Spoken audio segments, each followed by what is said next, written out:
여러분, 외국인 며느리를 맞는다는 게 어떤 기분인지 아세요? 저는 평생을 농촌에서 살아온 평범한 시어머니 영숙이에요. 68년을 한국 땅에서만 살아왔고 외국인이라고는 TV에서나 봤던 사람이었죠. 그런데 어느 날 아들 재호가 폭탄 선언을 했어요. 엄마, 저 결혼해요. 태국 여성이랑요. 그 순간 세상이 돌아가는 것 같았어요. 태국? 그게 어디인지도 정확히 몰랐거든요. 솔직히 마음 한켠이 불안했어요.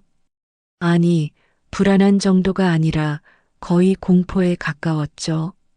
다른 나라 문화와 음식, 언어까지.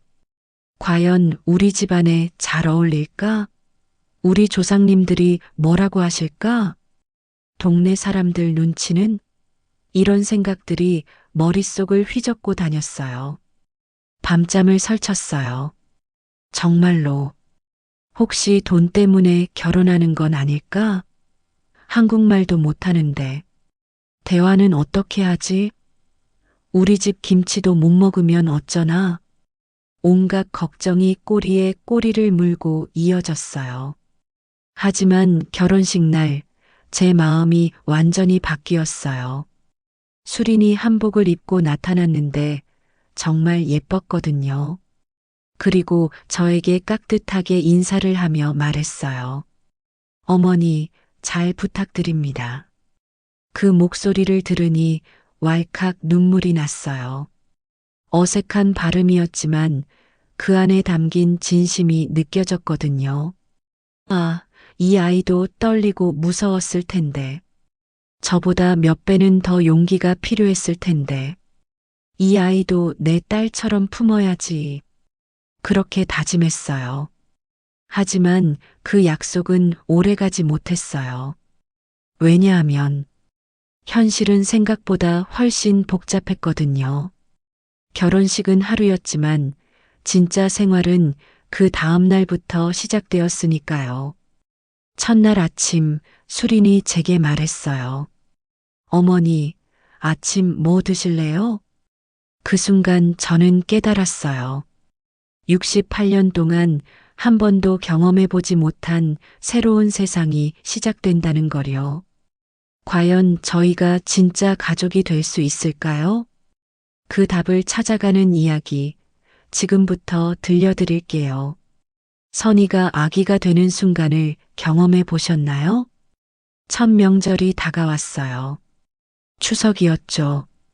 저는 수린이에게 우리 집 전통을 보여주고 싶었어요. 한국의 아름다운 명절 문화를 가르쳐 주면 좋아할 거라고 생각했거든요. 하지만 그건 제 착각이었어요. 수린이 주방에서 요리를 돕겠다고 나섰을 때까지는 좋았어요. 정말 고마웠거든요. 그런데 손에 쥔 게 뭔지 아세요? 생소한 향신료와 고수였어요. 고수? 그 냄새 맡아보셨어요? 저에게는 정말 충격이었어요. 이게 뭐야?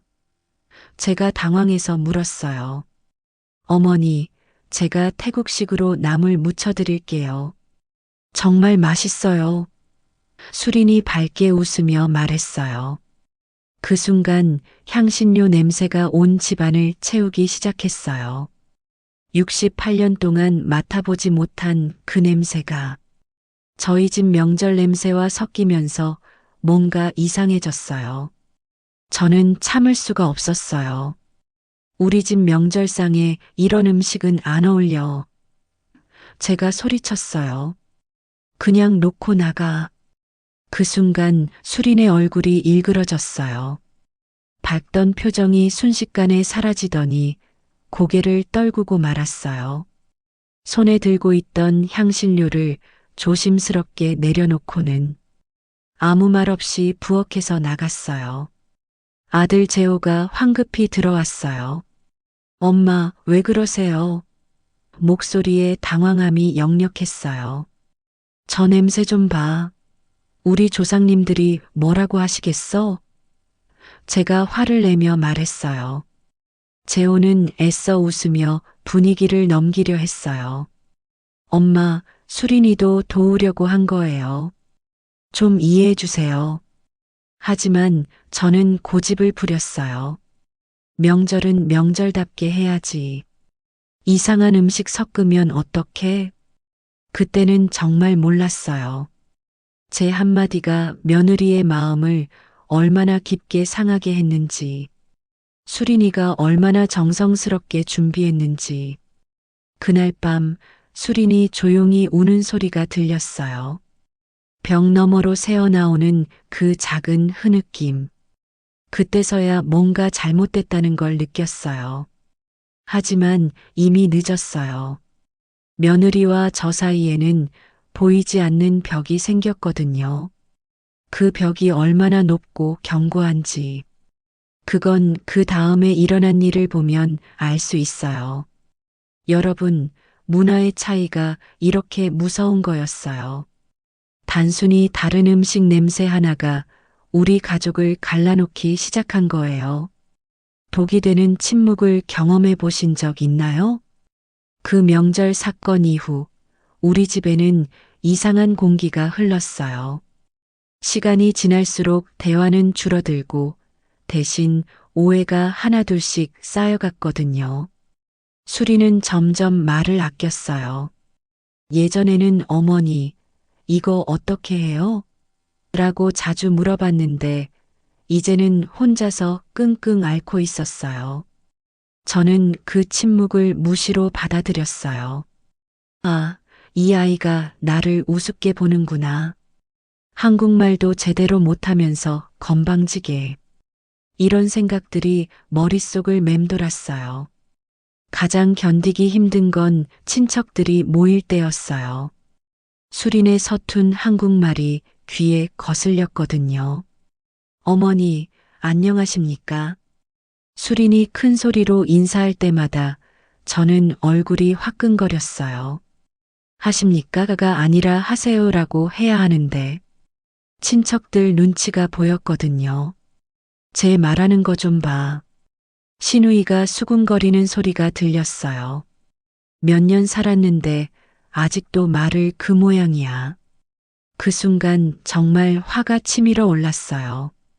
재호야, 내가 왜 이런 여자를 데려왔니? 하는 말이 목구멍까지 올라왔어요. 정말 한 글자 차이로 참았거든요. 하지만 속은 점점 곪아갔어요. 매일매일이 스트레스였어요.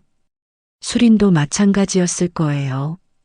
저는 몰랐지만 그 아이도 얼마나 힘들었을까요? 매일 눈치를 보고 말 한마디 할 때마다 틀릴까봐 조마조마했을 텐데. 어느 날이었어요. 제가 화장실에 갔다가 돌아오는 길에 수린이 혼자 부엌에서 설거지를 하고 있었어요.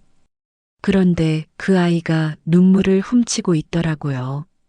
등을 떨구고 고개를 숙인 채로 조용히 울고 있었어요. 접시를 닦으면서 눈물을 흘리는 모습이 그때까지 본 모습 중 가장 처량해 보였어요.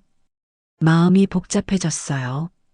한편으로는 그래, 좀 힘들어 해야지라는 생각이 들었고 또 한편으로는 내가 너무 심했나? 하는 생각도 들었어요. 하지만 저는 그냥 모른 척하고 지나갔어요. 다가가서 괜찮아? 라고 물어볼 용기가 없었거든요. 그 순간부터 더 큰 문제가 시작됐어요. 왜냐하면 수린이 완전히 마음의 문을 닫아버렸거든요. 그 다음에 벌어진 일은 정말 상상도 못했던 일이었어요. 여러분, 오해라는 게 이렇게 무서운 거예요. 작은 것 하나가 눈덩이처럼 굴러가면서 걷잡을 수 없이 커지는 거죠. 참았던 분노가 한순간에 터져나오는 순간, 여러분도 경험해 보셨나요? 결국 그날이 왔어요. 설날이었어요. 새해 첫날이어야 할 그날이 우리 가족에게는 최악의 날이 되어버렸거든요.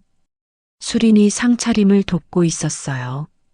사실 저는 별로 도움을 받고 싶지 않았지만 재호가 엄마 수린이도 같이 하게 해주세요라고 해서 어쩔 수 없이 허락했어요.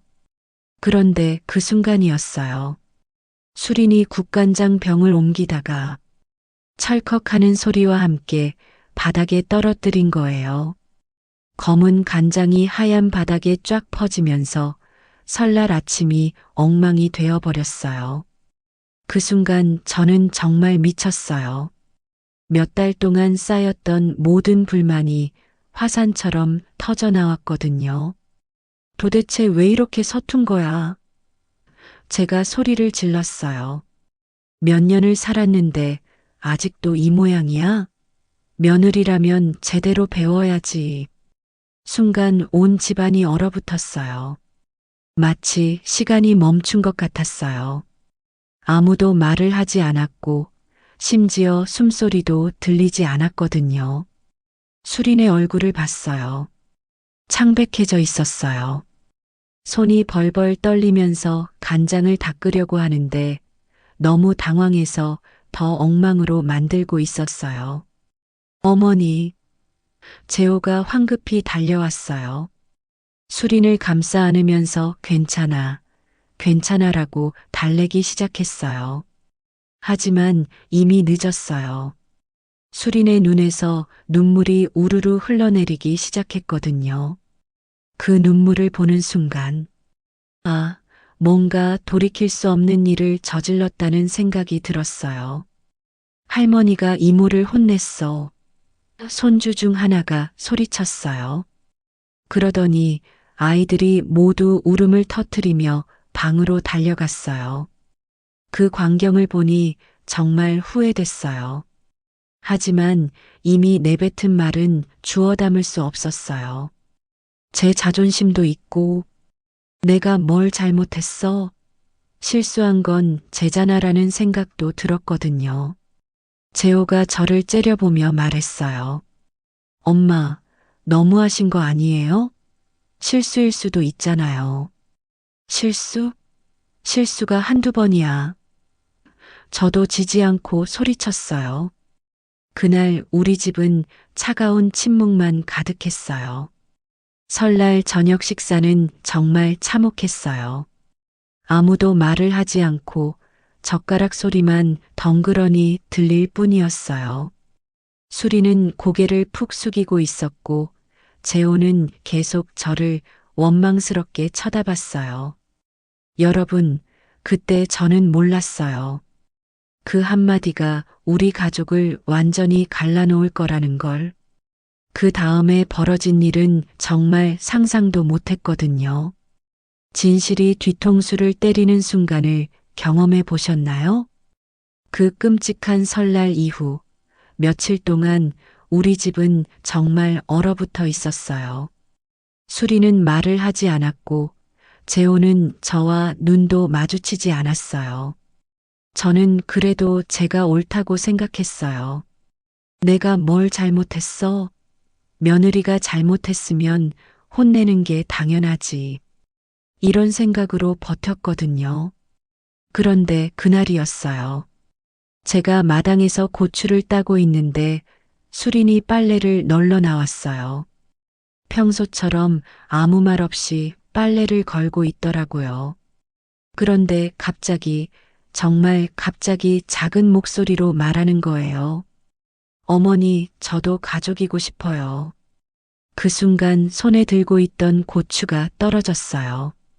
뭐라고 했다고요? 하지만 자꾸 제가 잘못된 사람 같아서 힘들어요.